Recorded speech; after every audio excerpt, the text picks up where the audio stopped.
Subscribe, like, comment and share to support the channel. Thank you for the support.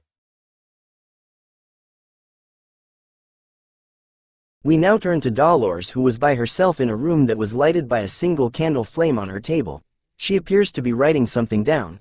Her face was filled with a look of focus as she crosses out certain areas on a map that was laid on the table. She thought deeply about how treating patients with divine power was just a temporary measure and knew that she couldn't stop new patients from arising. But seeing the number of crosses on the map made her realize the fact that more cases are appearing, which meant that there was an infected well somewhere within the slums. She then turns her attention to a vial of green liquid that glowed slightly in the dark. Looking at the bodily fluid from an infected person, she noted that it has a very short incubation period, and that it takes a very long time for an infected person to die. It's malignity which causes the infected person to be in pain for a very long time. In order to stop the infected completely, Dolores needed to focus and purify the deepest well, hoping to do so by create a single drop by concentrating her divine power. But as she lets out a deep sigh, Dolores understood that now wasn't the time for her to be lost in her thoughts and she needed to go and treat one more person. But a feeling of uneasiness took over her body, causing her to drop to her knees as she held onto the table for support. She recognizes the feeling as anemia, which made her wonder if this was the repercussion for using too much divine power. But she decided to swallow her fears instead and stood up to leave the room as she knew that she could still do it, if it's to alleviate the pain the patients experience as soon as possible. As soon as she left her room, Dolores was greeted by somebody shouted out that the saint has arrived. It turns out to be the three nobles who were waiting for her with the crowd late at night. They informed Dolores that they would go with her too and not worry anymore, but she questions them about why they were here. The nobles reply that they had come here to help her as they couldn't leave such a noble lady alone in a low and dirty place. They inform her that they had brought 3 wagons filled with donations and emergency relief, so that people from the slums had won the jackpot today. But as they told her this, Dolores' face was filled with a dead stare.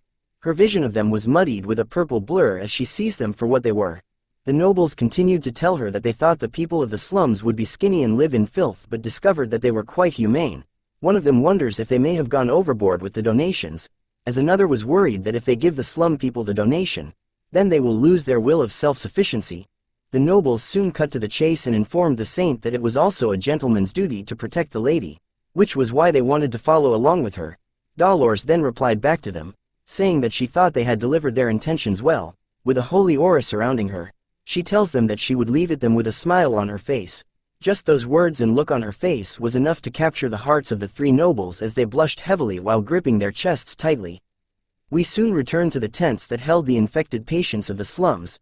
The 3 noble men all held disgusted looks on their faces even though they had a mask on. They complained about the smell of the place while shouting out that one of them had stepped on trash, complaining to the others that his shoes were expensive and was limited edition. All while the clergy and doctors were trying to heal the infected patients. The noblemen then began to beg the priest to treat them first as they held themselves back from vomiting. They even argued to the priest that they believed that they were going to get infected as well, even going so far as to command the priest to move everything so that they could get out of here. All them complained as Dolores stood in the back. She knew that this would happen as it was blasphemous to come to a relief area with ulterior motives. She continues to wonder if the noblemen did not know that the only thing they needed was empathy for the sick. Absolute and pure altruism, dogmatic sacrifice, a sense to volunteer kindness and tenderness. These are the closest things to God's grace and love. As she continued to walk through the relief area, Dolores's face changes to something more serious. A dark aura began to seep out from behind the curtains of the tent that stood before her. She knew that from here onwards, it was more horrific and that the critical patients were all gathered here, the sick and the clergy. Everyone here will be in pain. As she made her way towards the sickest area, Dolores apologizes to everyone in her mind for not being here with them. With each step she took, she lighted the way with holy aura that brightens everything in its path. She opens the curtains to the area, knowing that she was now present with them here, but something stuns her the moment she saw what was happening in this area as a voice shouts out to quickly bring more saline. A scalpel was then seen being pointed towards the chest of one of the infected patients. The priest and nun were standing by the side, alarmed to be witnessing something that made them question if divine power was the only thing that would work on the infected patients. The clergy even questions just how many hours has our boy been with these patients by himself. As soon as there was cut made by the scalpel on the infected area, Vikir places his hand over with divine power covering it. Sliding his fingers along the cut made it disappear along with the infected areas of the body. The clergy sees his actions and speculates that Vikir wasn't blessing the skin but was instead letting the blessing flow into the infected area. He then realized if that was what Vikir was doing, then he himself might be able to focus and use divine power. The clergy continued to be amazed as he didn't think that a method like that would work. Dolores on the other hand was still stunned by our boy as she recognizes him as the Night Hound. All she could think of was amazing, as she didn't expect him to be this skilled when it comes to medicine and divine power. Vikir then went on to try his best in healing the other infected patients. His face underneath the mask was filled with sweat dripping down as he focuses on healing as much as possible.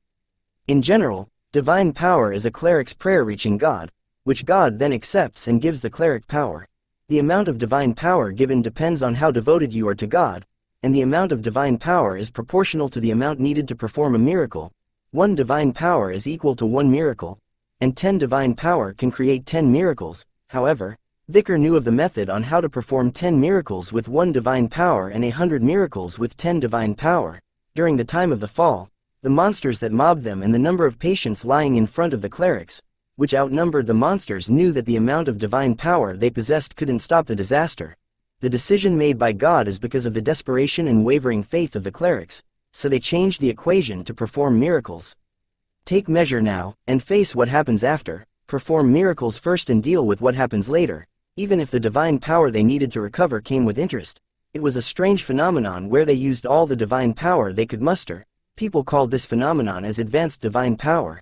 And because it was a time where killing monsters was regarded to be an act of faith, even if you weren't a cleric, if you killed a monster, you would be able to use advanced divine power. Because of that, Vikir, who has a soul which accumulated karma from the past, can use divine power if it's within a divine region. A young girl started to cry out loud as she screams for her mother who had been infected by the virus. Vikir walks over to her and tells her that he would fix her mother soon. He informs her that she was sick but also suffering from severe malnutrition. He then hands over a single gold coin, telling the little girl to use it to get food and firewood and a nurse for her mother. But the priest spots the transaction, which causes him to shout at Vikir, telling him that materialistic help was not permitted, as monetary demands were endless. So if Vikir does give that gold coin to the little girl, then he might end up giving all his money to the people of the slums who kind of look like zombies the moment money was mentioned. But all Vikir answered back was with a question. Why is there no end to something that's endless? This question was enough to make the priest silent as Vikir tells him that there was a limit to how much money was in his pocket, so he was just going to give it all to the people of the slum. A huge bag of gold was then placed behind Vikir as he told the priest. Vikir then turns his attention back to the infected mother who was struggling to breath. All he could say to her was that he was sorry. Dolores continued to stand still with her fist clenched near her chest.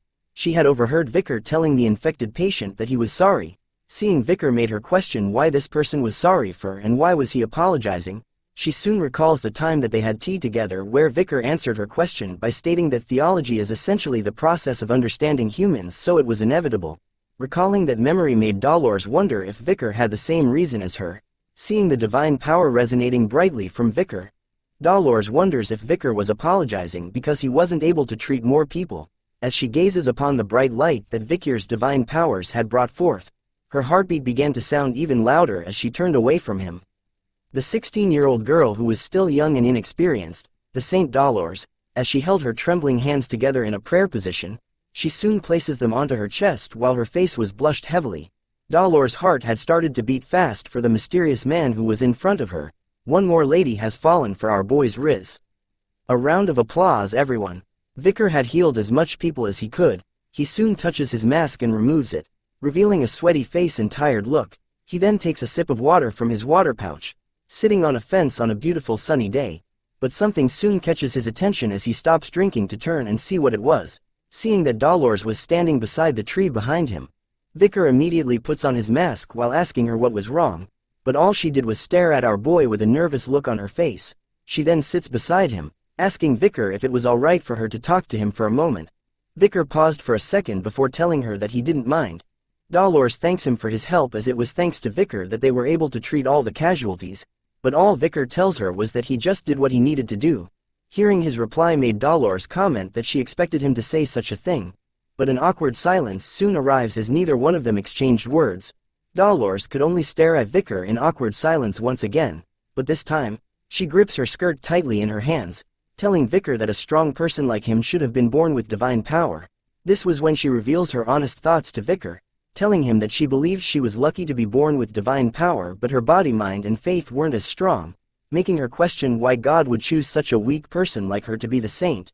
She continues to tell Vikir with a sad look on her face that there were so many other people who have strong faith, even though they aren't born with divine power, making Dolores question God again on why he had granted her with the excessive title of saint.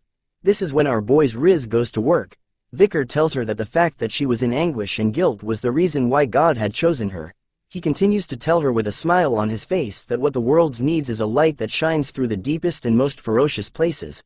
Dolores could feel our boy's powerful Riz ability piercing her holy soul as she gazes at him in silence, but Vikir's good looks and words were enough to cause her to have tears appearing in her eyes.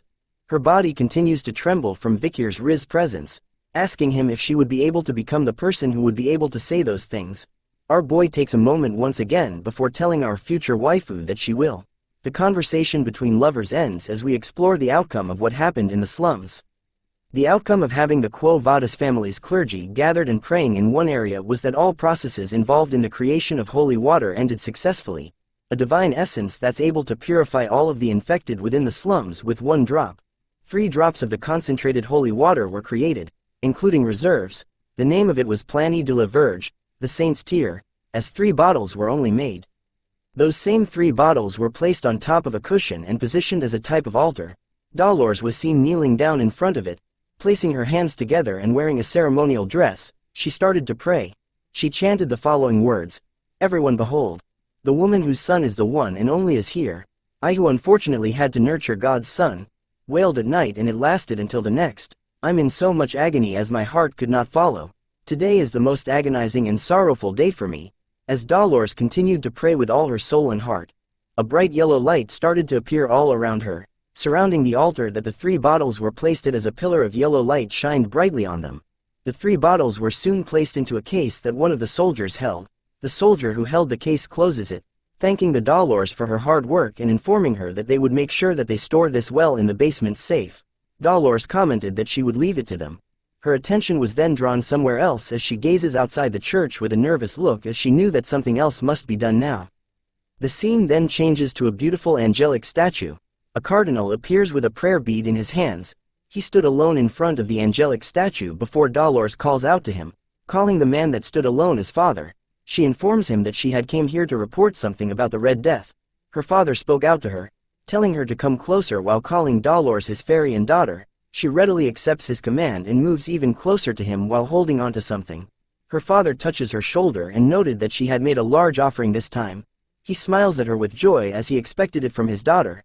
This man was named Humbert Lune Quo Vadis, the cardinal of the Lune Church, but for some reason Dolores did not show the same level of affection towards her father as her eyes and face remained motionless while telling her father that he was being too gracious with his words. Humbert then tells her to reveal what had happened.